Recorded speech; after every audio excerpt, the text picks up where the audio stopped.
Could you imagine telling some like poor kid from Africa, Yeah. hey man, listen, I could have fed your whole village Yeah, right after you tell them about the appetizers. for months. Yeah. But instead, I gave someone $300,000 to buy a picture of a fucking monkey.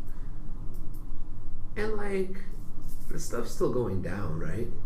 Oh, absolutely. I'll make sure to cut that last pair out. I am live! Oh no. Oh no. Oh no. I should leave it and just bleep out the word. No. And then people can be like, what did he say? No, please no. No, I'll cut it out. I'll cut it out. Cut it out. All right, so we are back. We are back, baby doll. Why are we here, Thano? We are here for a How I Met Your Mother in the Summer series. How I Met Your Mother in the Summer. Yes. The summer series. And he's Javier. I am Javier. Yeah, I am Javier. And I'm Thano. And you are Thano. Yes. So we are beginning. We are continuing our series, but with the first season of How I Met Your Mother, we kind of did an overview of the show in our last season. We're interested in looking at how did it hold up, how did it adapt, how is it a product of its time, how our appreciation of the ending may change or evolve now that we rewatch it with fresher lines. And today we have our very, very special ranking list. yes. Of Top 10 characters. yes, to our side characters. Side characters, yes. Side characters, exactly. So these will be characters that are not love interests specifically. Yes. We made sure to make that distinction. So no main crew, no love interests. No main crew, no love interest. Cameos are fair game. Cameos, basically anyone who just pops up, Yep. does something that we thought was interesting or memorable enough. Yes.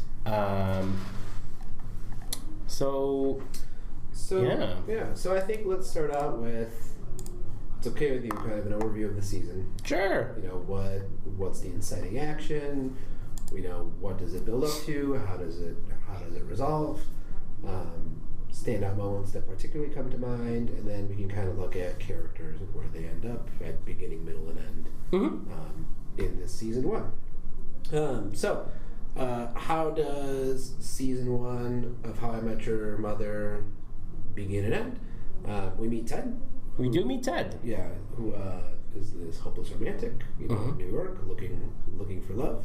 Now, before that, we actually get to hear Ted. We hear Ted. Who is voiced by the late and great Bob Saget. Who I know he's not on any of my lists probably going forward because he is Ted. Right. But I think Bob Saget's voice is one of those things that I always will associate with this show. Yes, it was a cool move to do for a show. I think his voice naturally sounds like a father, like a Josh Radnor projection to the future voice. I'm glad it's Danny Tanner, right? So you kind of already know that it's, well, I mean, you see the kids, so you know it's going to be like a happy-ish ending. He is going to meet the mother, right? He's going to have kids. But you kind of know that those same, like, familial dad vibe values that, like, if you're familiar with Danny Tanner, and you see those in Ted, you kind of know, like, yes, he's going to be the type of guy that they don't call Bob Saget America's dad for nothing. He's got that vibe, and I think it fits the show very well. And interestingly enough, though this was not confirmed in season one as what they wanted to do yet, he is widowed. his fictional personality is widowed, just as Ted Mosby's fictional personality is. Yeah. It's a good, interesting parallel. Although, to be fair, depending on which ending you choose to follow and to canonize in your head. Maybe not widowed. Maybe not widowed, but we'll stick with the official. I'll stick with the official. For now. So one of the things about How I Met Your Mother that I thought was interesting is that, like, it was very popular for a sitcom that was not Friends. Yes. Because there are a lot of sitcoms that were kind of popping up around that time that never really reached the heights. I know that you're always going to prioritize your own youthful experience, and you're always going to say that, like, oh, this is what, life was or life wasn't. But I cannot think of other sitcoms at the top of my head right now, right, that also reached event status where you anticipated the next episode. If it was a filler episode, you got kind of like upset. Yeah. Right? Like you theorized about what was going to happen, right? So, A, definitely very popular, but then B, also popular with like a following. Yeah. So one of the most popular shows to come out in 2005 as well was My Name is Earl. And also The Office, apparently. Well, that's the thing. I do... So if I were to speculate as to what was like an event show that people talked and theorized about in a similar way with How I Met Your Mother, I know next to nothing about My Name is Earl. A fantastic show. Do you think audiences consumed it in the same way that they consumed it? So people were very upset by the cancellation of My Name is Earl. Yeah. Because it didn't have a conclusion. What network was it on? Whatever network Parks and Rec was on. Okay, NBC. NBC. Yeah. Because I know Parks and Rec took over the time slot of My Name is Earl. I see. Yeah. But... So How I Met Your Mother, so we start with meeting Ted. We meet the whole cast. We learn the reason why Ted is looking to why he picks this particular point to start telling the story. So I know it was a big foreshadowing moment that he starts the show by the first episode tells you like, hey, he's meeting this girl, he's telling her he loves her, and then we find out at the end, oh nope, that's Aunt Robin. That's How I Met Your Aunt Robin. That's How I Met Your Aunt Robin. And what a twist! What a twist at the end. Yeah. It's Mommy Robin. And and at the end it's Mommy Robin. Yes, but I mean, when you're first watching that first episode, that gets you. That does get you, because like then you kind of go, oh well, then. There's something else. There is something else. There is someone else that we have not met. There's someone else that has to, and eventually as you get through this season, right? And then the show is telling you that, well, I won't go so far as right now that it's telling you that they are perfect for each other, because there are definite, like, mismatches. But this show is telling you that this is a very good potential match. Yes. And then you kind of have to then evaluate, as skeezy as it sounds, you evaluate every other one of Ted's love interests indefinitely, right? Are they as good as Robin? Exactly. Because that final woman that he meets has to match or exceed. Yes. Yeah. And we will touch on her when we get to her. We'll get there when we get there. I was at level 8. Yes. We do meet her in season 8, but we spend most time in season 9.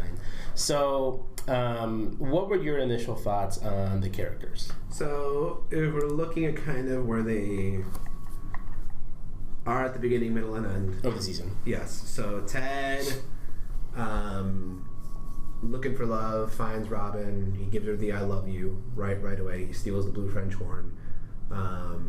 They don't work out. Right. He pursues other relationships, some more serious or not than others. He hurts some feelings, right? But then you end actually with this very, very happy and joyful resolution where he and Robin end up together in the rain.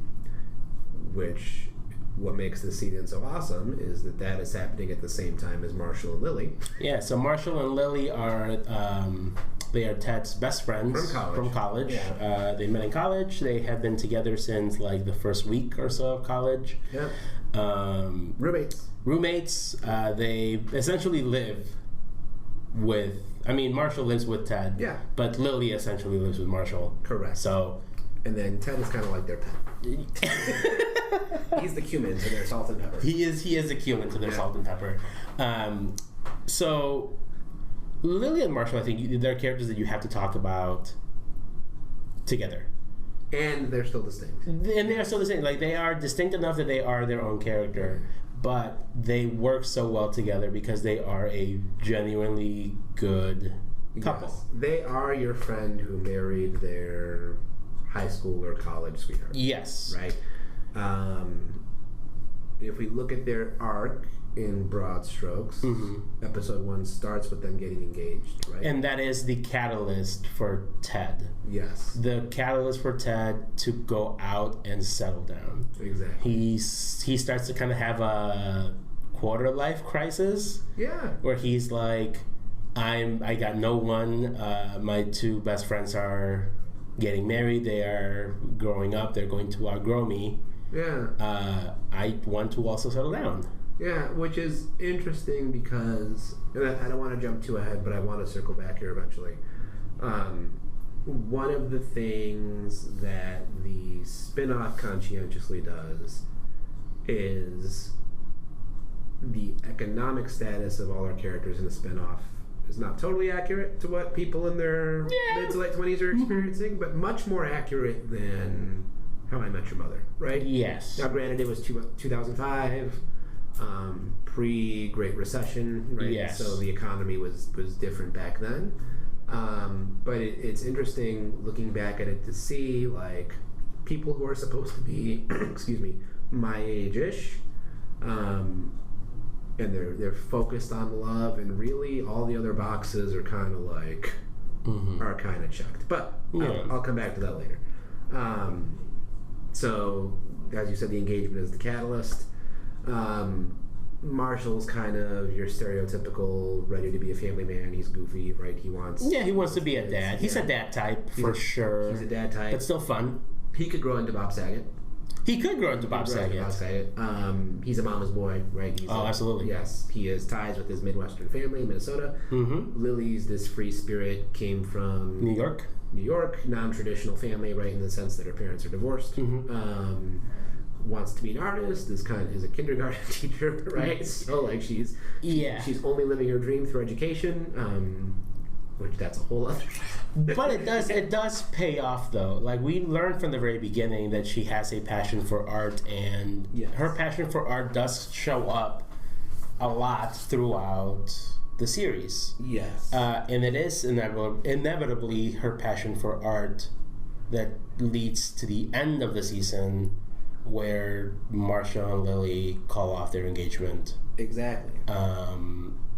Which is an interesting twist. Which is interesting because what you have is, so Marshall's much more definite in the sense that, like, you have this guy who's ready to settle down, right? He's about to, he's finishing up law school. He's finishing up law school. He's checking those boxes, right? He is ready. He is ready for the family life. And Lily, like, isn't, and here's what I mean by that. She's not in the sense that, like, she breaks off the engagement by season's end, right? As Ted and Robin's relationship is blossoming, this relationship that you thought was a surefire thing is up in the air, right? And a quick point, I like that they kind of got that out of the way early. Yes. It would have been weird to get 4 seasons in. They're married, which is what happens with Jim and Pam in The Office. Right? Do they? Now they get married season 5, I think. But they have relationship drama in season 9, which is the last season. Ooh. And it's kind of annoying to watch, right? And by kind of annoying, I mean, like, really annoying. Yeah. So I'm glad that this friction is resolved by... And that's not to say that there aren't bumps in the road. Right. There are plenty of bumps down the road, and the next few seasons and all the way to the end. But they're not big dominant. Yes, they're not like this might end the relationship. Yes. We have to be worried about this. It still lets you kind of, follow their plot and be interested, but it doesn't take away from the overall Ted of it. Yes. They are very much the rock. Yes. Of the show. They are. Yeah. Then we have our other two characters. Let's go with Robin first. We talked about Robin. Yep. Working woman. Ooh, career woman. Career woman. Marshall has checked that box in the sense that, he's gotten his law education. There's still more career growth, but, that's more settled for Marshall. Robin is very much still climbing up. She's in some shitty, basically, public access channel. Yeah. Doing puff pieces on the news. Yep. Right, about shit that doesn't matter. Gorilla playing upright bass. Yes. The poop and the horse. Poop and the horse. The poop and the horse. Talking to an old carriage driver. This is the I'm a Dirty, Dirty Girl season, right? Yes. Yes. Is that episode where she's supposed to say I'm a dirty, dirty girl? Where she... And then the guy's like, thank you, Robert Cherbatsky. And then she starts to walk off and falls face first into horse poop. Yes. Right, so... career-driven, and yet there's something about Ted, right? That, yes. And their connection that still pulls her into his gravitational pull. So it's funny because they are polar opposites. Yeah. Right? In the sense that, like, Ted wants to settle down. Right. She just wants to have fun. Right. He's ready to have kids. She doesn't want kids. Yes. He's already working at a job that he's fairly comfortable. I think at least in season 1, you get a feeling that he's pretty comfortable where he is. It's not until like season 2 that you start to get some workplace issues with him. Right. But he can pay the bills. But he can pay the bills. Yeah. So it does kind of work as a like opposites attract, because otherwise it'd be boring. Correct. At least at this point in his life. Yes. I feel like. And there is something, maybe this is where the show shows a little bit of its sexism, right? And I just want to emphasize it, just because I throw that word at the show doesn't mean I'm condemning the show, right? Like, everything's imperfect in its way it portrays human relationships. I think you get the sense that while Robin is career driven, there is somewhere in there this possibility that she would settle down for Ted, right? I don't think there's ever this possibility that Ted would embrace the life of spontaneity. Yes. That Robin more or less wants, right? Yeah. If anyone's going to change in the show, I think you're led to believe that Robin would change for Ted. Ted wouldn't necessarily change for Robin. And that could be a factor. It could be a factor of the fact that the show is written by two dudes. Yep, exactly. But I also feel like, and I don't want to get too ahead of myself, towards the end of the story, Robin does get to still be herself. Yep. She doesn't change for Ted. And it's through a non-traditional relationship. Exactly. Right. But other than that, I feel like Robin is a pretty simple character throughout the season, at least. And here's the thing, though. This will tie into our next character, right? But from what I've read, the showrunners did not actually full-on plan a Robin-Barney romance until later on in the show's career. However, you look at Robin, you look at Barney, and you're like, oh. Yeah? She likes the spontaneous life. He likes the spontaneous life. There's an episode where they go to the Scotch bar together. Yeah. Right? And they play laser tag. And they play Battleship. Yeah, that's where I kind of don't believe that they didn't at least entertain the option of having them together early on in the show's run, because I think that episode kind of like hints at it heavily. Yeah. But I think the seeds for a Ted or a Barney and Robin relationship are definitely planted within this first season. Mm-hmm. Shall we get to Barney then? Yes. Yeah. So our most controversial character, who pretty much stays the same throughout the season. Throughout the season, yes. Throughout the season, he does. I think so. To say that he stays the same sounds bad. Right. But he does learn a few things, though. Yes. You are at least shown that he is not just a douchebag all the time. Mm-hmm. Like, he does have interactions with all the characters that shows you that he is willing to, make some changes and some sacrifices for his friends, sometimes for personal benefit. And he's invested in the friendship. And he is invested in the friendship. Yeah. And but he does provide a lot of like the comic. And I'm not saying no one's funny. Everybody's really funny in this. Yeah. But I think like the biggest laughs come from like Barney shenanigans. Yeah. I think what's so interesting about the character from Barney is, despite his problematicness, there are often times where I'm like, I feel like my social circle needs that person, right? The person who's going to put up the Get Psyched playlist and is just going to be like equally invested in every song, right? And to be honest, I have a close friend, you don't know them, who is not a total Barney, but is maybe a little consistent, probably kind of a womanizer,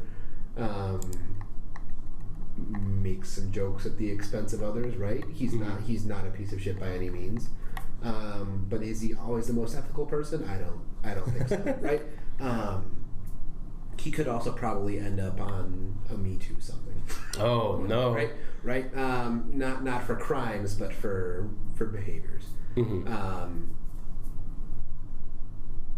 And yet, I very much enjoy this person's presence in my life. Right? Yeah. Like I think that he behaves immorally, and yet, like, my life would not be as good without this person in it. That's fair.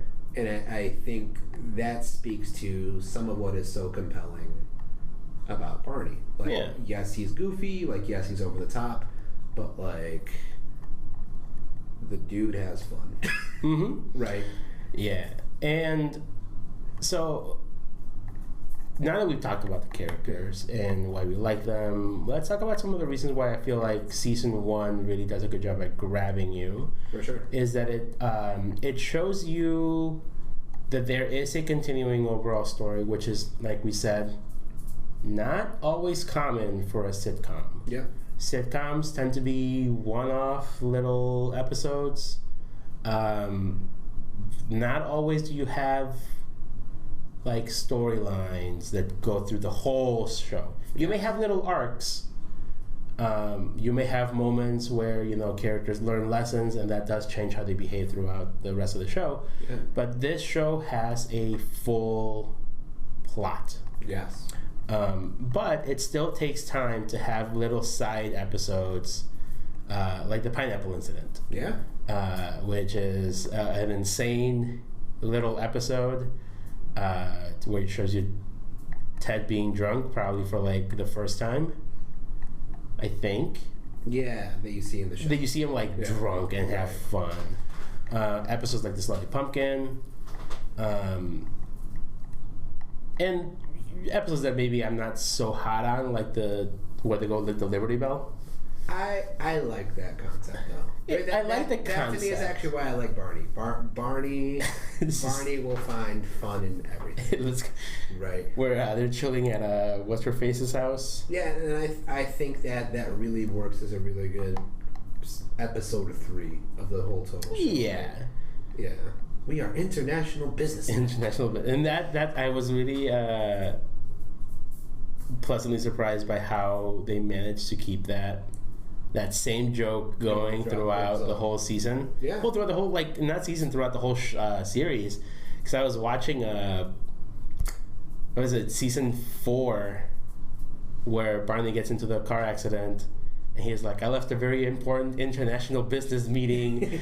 I wasn't here for you. Yeah. So like, it's nice to have these little continuities about them, and you do get to learn a lot about the characters. You learn that Marshall is really invested in the environment. Right. You learn that Robin really likes her dogs. Yeah. Which become a plot point in season 2. And even like side love interests for Ted that maybe don't pan out, I feel like are also well done, that like they become memorable, at least even if they're on there for one episode. I think that what's also really enjoyable about this first season is the spontaneity of the cast of characters that they meet. And I think part of what makes this... So let me step back. I think what still works about this show is that even though it was in 2005, it doesn't feel that out of place for 2022. It doesn't feel too dated. I think there are moments though, and little bits where you're like, this is just not how dating works. Yeah.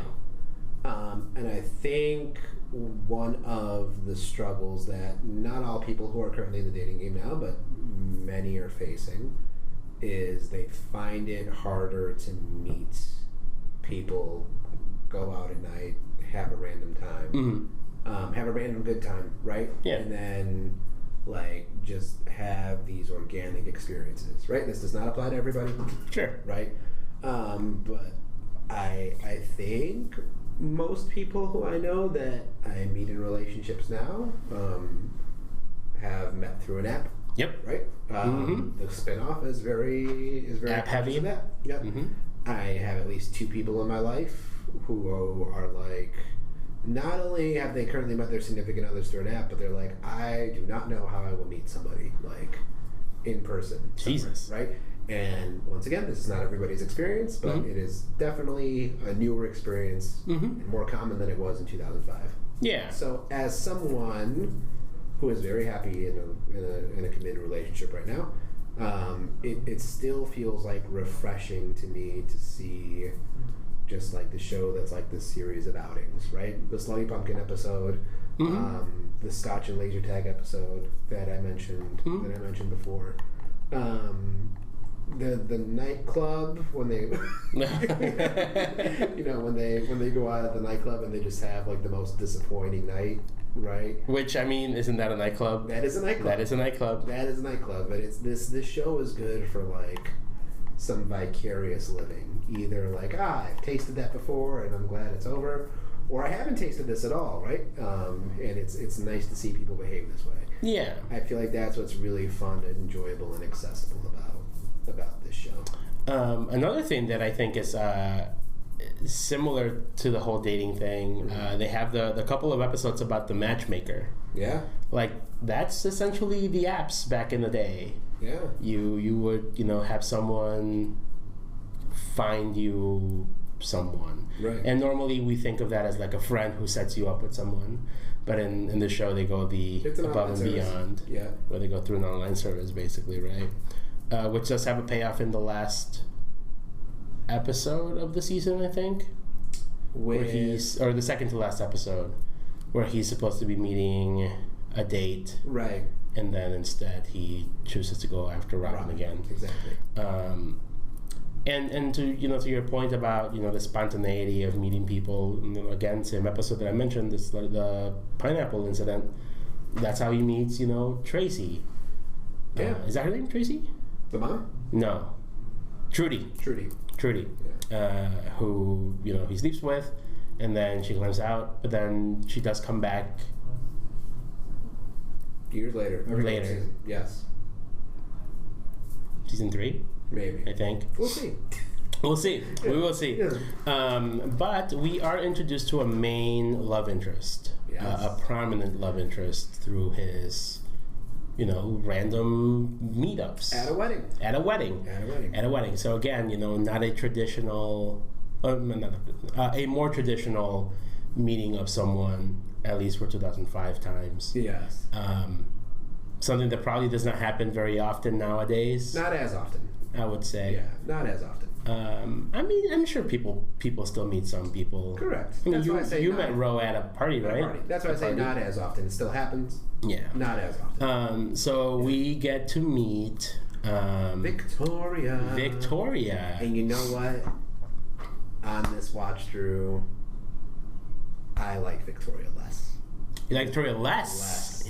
So did you like her less in this season or less in the overall? Because she does come back later. So yes. And I feel like the comeback is inferior. It's inferior, and it does kind of leave her a little bit less. Yeah, and it's a feeling that it's by design, right? That they tried, may I be so bold as to say, sabotage her character a little bit. Maybe. Yeah. So they meet at this wedding. Personality-wise, they fit. Oh, they are two-piece. They're into some cheesy shit. Some drum rolls and some drum solos. Yes. And I remember being smitten with Victoria upon my first watch. Okay. I was never team Ted should just end up with Victoria, though it's common knowledge now that this was the backup. This was the backup. If they did not get renewed for season 2, this was going to be the end game. But I just remember that whole, like, you know, the best part of the kiss is the lead up to Oh my god, so sappy. And I loved that when I first watched it, and I watch it today, and I'm like, this is the dumbest fucking shit, right? Which maybe that means it fits well for Ted. But I personally liked her less. Interesting. And you know what? Ted, like, despite his sappiness, there's a bit of him that I think would agree that, yes, this is the dumbest fucking shit. Yeah, I mean, there are some things that he says that you kind of go, oh, he's just trying to... Yeah. He wants to get laid. Yes. He's not... Yes, he is into her, but he's not super invested. Because Ted has been shown, and he has shown, to be a really good boyfriend. Yeah. But when she goes to Germany later in the season... Like, he's forgetful. Right. He's not as devoted. Yeah. He attempts to cheat. Attempts to cheat on her unsuccessfully. Attempted murder is still bad. But yes, I'm not saying he's in the clear. Yeah. But not on her. Right. Does he actually cheat? Right. Does he actually cheat? Well, so he tells Robin that he broke up with her. He hasn't broken up with her yet. Well, not my point. My point is, does he at any point in the show cheat on someone? Oh, my gut is gonna tell me probably. I can't remember. I'm gonna count this thing with Victoria as. It's close enough to cheating be cheating. Okay, exactly. That's fair. Yeah. Oh, Katie would count that as cheating for sure. Because it is. But anyway, but I think what's kind of cool about it is, especially because the rest of the show can play out. You know, I like to use the metaphor of wavelengths a lot, right? And, you know, Ted's on 98.3 and Victoria's on 98.5, and maybe they seem very close, but it is not the same. It's not the same. It is not the same wavelength. No. Right. But that does lead to some very good development between him and Robin. Yes. So up until then, Ted and Robin have been pretty much on similar wavelengths. They are into each other. They may not, she may not want to admit it, but it is through Victoria that Robin realizes that maybe she does like Ted. Yeah. Her interactions with Lily kind of prove that, you know, there is something there. I feel like if you don't have Victoria at this stage, then maybe it becomes a little bit less realistic that she would be like suddenly developing feelings. But it's that jealousy, you know. Jealousy's a hell of a catalyst. I know we can call it jealousy. I think part of it, I'm not saying it's not jealousy, but I think we can also call it scarcity, right? When someone or something is unavailable. Hey, but that's, you know, you see this. I was having this conversation to somebody about it was about religion, but then it got to social movements, and I'm like, listen, like, regardless of whatever social movement it is, right, it works better when you feel that there's an actual need for it. Like, you know, political action happens when it's life or death, right? People become very, very religious, right, when they feel that they're being persecuted, right? So those stakes are much grander than whatever's happening here, but the fact of the matter is, like, when you feel that the potential of your relationship life and love life is threatened, right, that amps up the stakes. Yeah. So I don't at least, especially maybe if she could potentially see herself with Ted, and then Ted might be gone, then okay, that makes sense. And it is through, like you said, so through this that we learn that she has feelings. They start to kind of, eventually they do become friends again. And I feel like, as annoying as it might be to be like, oh, well, they're going to be mad at each other, I feel like it's done organically enough that it doesn't feel disingenuous when they do eventually make up. Yes, I completely agree. We end up having a really fun episode with Mary the Paralegal. Yeah. Where they... This is one of my standouts. This New Year's Eve, nothing happens after 2 a.m. The Scotch and Laser Tag episode that I mentioned before. Those are from my standouts for this season. Yes. But I think the Mary the Paralegal episode has a really good girl, because she's funny, she's cute. The whole time you're under the impression that she's a prostitute. Yes. But she's not. And I think that's one of the funniest things that Barney does. I'm trying to remember when I started to catch on that she was probably definitely a paralegal. But it's kind of, I see it as kind of a variation of that "who's on first" joke. Like, heavily modified. But it's like, the joke is like, oh, Ted, she's a paralegal. Wink. Like you said, we implied that she's a prostitute. And then you have these double entendres, which work. I think for the next episode I have to start writing double entendres down. But like some watching Attack of the Clones, right?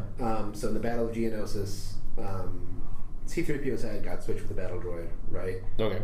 At the end, R2 like detaches his head to put it back on his body, and then C-3PO's like, oh, this is such a drag, right? Because his head is getting dragged up. And his head is by his body, and he's like, oh, I'm beside myself, right? So it's like, haha. Little puns, but hammy. Right? Yeah. Like it's Thanksgiving ham. Yeah. Right? The double entendres and the puns in the show are not hammy.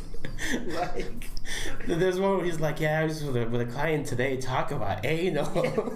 And you're like, when you're working in an office setting, there are people who are very, when you're getting plowed as a prostitute, you might get some anal. And you know how sometimes you have your nights, like those nights with your friends where all the beats fired, like all the guns run full blast. Like for us, you know, it's the why did you do that in front of my friends? You just have people at home. That's a whole other thing. Yeah. But like you have those nights where it's like, oh, the impossible happened, right? Like when all stars align. Someone said this shit. That right, just hit at the right moment. Yeah, the paralegal to me is one of those. I think so. I would agree. And they make you buy it, or they made me buy it. And they make you buy it because Ted buys it. Yes. Like the whole way he's talking to her, and he's like, I feel like Richard Gere. It's like, oh, you know, this is the first time I'm doing it. It's like, oh, I've been on dates, you know, since I was 16. He's like, oh my God. Right. And it's you know, that's why they work. Yeah. Because, you know, you're in on the joke and Ted is not. Exactly. And then the payoff of Vampire Lou. Yeah. You know, Mary the paralegal is not a prostitute. Yeah. I think it's probably one of my favorite episodes. It hits. And that episode, I can't remember. Does that episode end with them at the bar? Like they do get to like laugh it over. Yes. And then Ted comes back and he's like, "Well, it's time to go back to my room." Yeah. He's like, you know, pouring expensive wine down the the toilet's really fun type of shit. We got to talk about the bar at some episode. Not this episode. No. But we got to talk about the clearance at some episode. I mean, I think it'll come up during our top 10 episode, our top 10 characters, because some of them are for sure on there. But like we said, the season ends very neatly. Yes. Chaotically neatly, I would say. Yes. Neatly in the you feel satisfaction in the way things panned out. For Ted. Yeah. But then there's the chaos of Marshall and Lily. Yeah. Breaking up because she wants to pursue her dream. And the thing.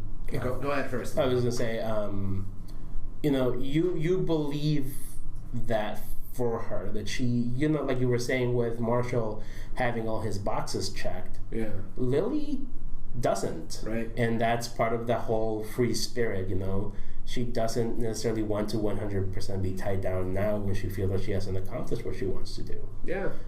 Which is believable. I've seen people, go that route where they break up because of things like that. Yeah. Where you're just not at the same point. At least you feel like you might not be at the same point. And then that's what happens to the relationship. And that's what happens to the relationship. I think what I love most about the ending, and I'm trying to put my head both in as much as possible as to where it was when I first watched it, is it does a very good job of making you feel like you have to start over from square one again. And here's what I mean. So we spent this whole season eventually building up to Ted and Robin. Mm-hmm. Right? We know we have to get to Marshall and Lily, right? Like we know they have to end up together. If you play like an RPG, like a KOTOR, right? That there's sequels where you follow as the same character. So Mass Effect for me, basically. But pre-Mass Effect, because Mass Effect, I believe, did something different. Here's what I'll explain. It has to be believable that your character, who just fucking leveled up, to level 100 by the first RPG, has to get back to where you can fight with sticks, right, in the second RPG. Mass Effect, if I'm not wrong, eventually the technology was there where you could import. So in Mass Effect 2, your character dies at the beginning. Yeah. And you are essentially remade, and you have to learn the skills again. But you're still Shepard? You're still Shepard, but okay. You're all fucked. Exactly. Yeah. So the plot device has to be there in order to make that cycle of progression seem legitimate. Sure. Right? The way it similarly happens here is you had a whole build-up of season to a relationship, right? And we're like, okay, well now we have to do this again, but it's going to be different because now it's going to be this couple, right? And we don't know this upon first seeing season 1 without having seen season 2, but then we're also going to see the deconstruction of Ted and this Robin. other relationship. Yeah. Right? So I think if you look at season 1 on its own, and you put yourself in the eyes of watching it for the first time, I think it definitely sets you up where you're ready to anticipate a whole other 20-something episode season of building up to a relationship, but this time with Marshall and Lily. And then they do vary it, right? They are back together, but it ends with their wedding, right? So there's that parallel structure there. Yeah, and we can get more on that in our next go around. Yeah. So that is it for season 1, I think. Yeah. As far as plot points, standouts, and all that fun stuff. So let's go ahead and switch to our fun list today. So today last time we did a season ranking list. Yes. And then this week we are going to be doing not a season ranking list. Or side character. But we're doing a side character top 10 list. They don't necessarily have to be in a particular order. Right. But we are kind of going to be seeing what characters we kind of matched with, what characters maybe if we did combine our top 10 list into a single top 10 list, which ones would not make the cut. Yeah. So let me make a blank doc And Javi still has our doc of the seasons. I do. Actually, you know what? I might just use that same doc. There it is. All right. So we have a table that we're going to be filling out. Mm-hmm. So let's start with your characters. My 5? Your 5, sure. Okay.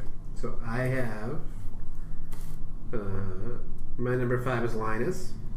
Linus, thank you, Linus. From the final season, thank you, Linus. Gets all your drinks. A one-hit wonder, the Blitz. Blitz? Yes. Is he really a one-hit wonder? Maybe 2. But like 1 episode, and then maybe he shows up 1 or 2 more times. Huh. He's in season 6 with Zoe, right? Yeah. For sure. Yes. Jerome. So these next 2 I think are by because of the actors and performances. So John Lithgow. John Lithgow's Jerome. Mm-hmm. Yeah. Also season 6, I believe. Yes. Bob Odenkirk's Artillery Arthur. Yeah, Tugboat. Yeah, that's true. I spelled Artillery wrong. And then number 1, I have to go Ranjit.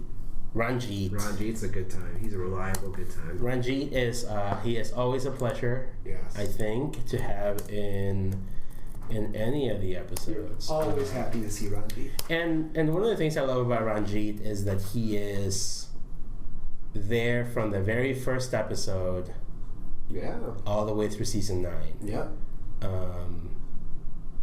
And he is always like cheerful. Yeah. And it's always really funny when you see him not cheerful. And you will never get that sort of rideshare service in your life. Oh, absolutely not. So if we're only doing 5, then this works out because I also have Linus in my list. I was surprised Linus was on my list. And then it's such a funny running joke. And it's a stupid funny running joke. Oh, absolutely. It's dumb that it works, but it works. Like we said, when it works, it works. Yeah. So I will agree with Linus. He's, like I said, these are not in any particular order. Mm-hmm. I do also have Ranjit, so I'm getting that one out of the way. Any others that you have? I think that's it. Yeah. I do have Carl the bartender. Reliable presence. Yeah. Is a big staple of the bar. I like the funeral episode. The funeral episode was hilarious. Yes. That is the Super Bowl. That's season 2, right? The Super Bowl. Yeah. I like that he feels like he knows the characters. Yes. So whenever he comes up, you find it believable that he would talk to them and they would talk to him back. Exactly. A big one for me that shows up is Brad. I was surprised he didn't put Brad. I can never pronounce the actor's last name. Oh, geez. Joe Manganiello? Yeah. He's married to Sofia Vergara. Was this his breakout? I don't know if it was his breakout. I think his breakout was what's the show about the vampires on HBO? True Blood. True Blood, yes. I think that's where a lot of people know him. Yeah. And if we're only doing 5, I think Billy Zabka. Billy Zabka's good. That episode where he shows up in The Real Karate Kid. As the Real Karate Kid. Yeah. Part of the engagement. As part of the engagement, yeah. And not the engagement. The bachelor party. The bachelor party. Yeah. With him being the clown the whole time. Exactly. The big reveal. That to me, that was well done. That was fantastic. That was well done. That episode, we'll get to this later, but that episode actually made me appreciate season 8 much more. Yes. It's a very good episode. Yeah. So we do have a couple of overlaps, so we would not have 10. So let's fill in the last 2 spots. Yeah. Right? 2 spots? Yes. So we have Linus, we have Carl, we have Brad, we have Billy. So we have 3 spots left. Mm-hmm. I had written down Wendy the waitress, even though she becomes less important as the seasons go on. Yeah. But mainly because, she has some funny interactions, like when she gets hit in the face with a cork. Yeah. When she's banging Barney. Yeah. So there's some funny there. You know who's not on our list is Wayne Brady. He is on my list. He is on your list. He is on my list. James. He's got Mickey Aldrin. Mickey Aldrin. Yeah. Yeah. I thought about the captain. The captain's good. I like his interactions with Ted. I think he would have been more up on my list. Yeah. If he had more interactions with the rest of the cast. Yeah. Martin Short's character was interesting. I forgot about Martin Short's character. Garrison Coots. Garrison Coots. Yeah. What a name. I think Wayne Brady has to make the top 10. I think so too. So he is on there. I put him on there. Anybody else to round out our 10? So far we have Ranjit, Artillery Arthur, Jerome, Blitz, Linus, Carl, Brad, Billy, James. Are there a lot of side characters who are not relationships that are also female? Right now I can think of Robin's sister and Marshall's mom. Marshall's mom is endearing. And I do like how much she hates Lily. Yeah. Oh man. At the funeral episode where she just like puts her arm around Lily and goes, "That dress makes you look like a Kansas City whore." It's like I had to get that last one. You know what? Let's put Marshall's mom. What's her name? Oh, Judy. Judy? Yeah. Judy Erickson. E-R-I? E-R-E. E-R-I-K-S-O-N. Yeah, so I spell these characters' names so many times you would think I know them by now. But I think this is a pretty good list. Yeah. We don't have to put them in any particular order. No. I think as long as we both agree that Ranjit would probably be number one. Yeah. So here's our list. Final list. Ranjit. At the objective number one. The objective number one. Everything else is completely debatable. Yeah.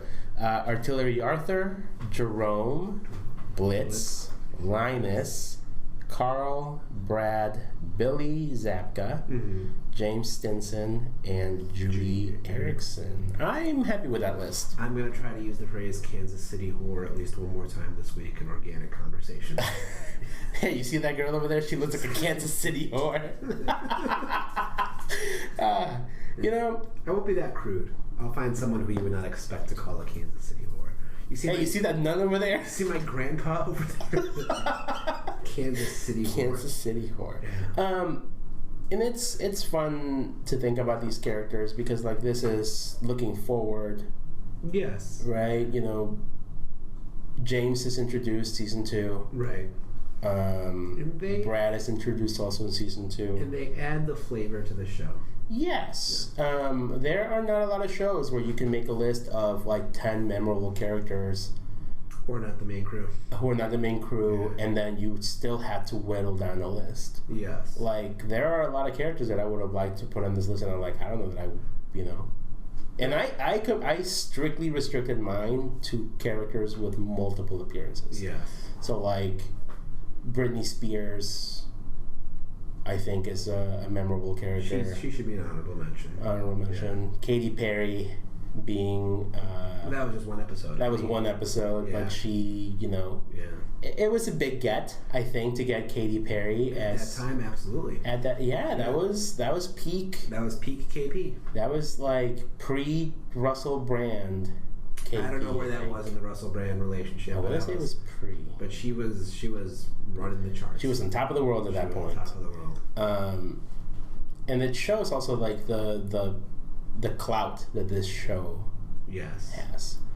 Yeah, I think the side character is a good sitcom strategy because The Simpsons does it best, right? Sure. Where you have very memorable ones, but then it gives you the freedom to devote an episode or a few to those side characters and their development. So I'll keep on saying this. The Friends comparison is rife, and I haven't seen Friends, so I can't fully say which one is better or not, though I'll have my biases. But I would say that though this show is entitled How I Met Your Mother, it is very much an episode about friends, and you need to build the friends with some good side characters. Which is fun that a show called How I Met Your Mother is the mother aspect, while very prominent, it's not about the destination. Right. It's the layers. It's the layers. Like an onion. Like an onion. Like a 11-layer Minnesota salad. Yes. So looking at our list real quick for the season rankings. Season rankings. I had season 1 as 6 out of 9. Mm-hmm. You had season 1 as 2 out of 9. 2 out of 9. I think my season 1 might go up, but we'll see. We'll see. This is going to be a tough one, like I said. Yeah. It's hard when I wholeheartedly love almost every season. Exactly. So on that note, we will shotgun the next 2 episodes sometime soon. Yes. And we will continue our How I Met Your Mother summer. How I Met Your Mother summer. All right, everybody. Have a good one. You can follow us at the Cine-Scoots. You can catch our review of Jurassic World Dominatrix. Dominion. Yes. Along with past episodes. We've had a busy summer. Yeah, it's nice to have a hobby. It is nice to have a hobby. All right, everybody. Peace out. Bye. Bye.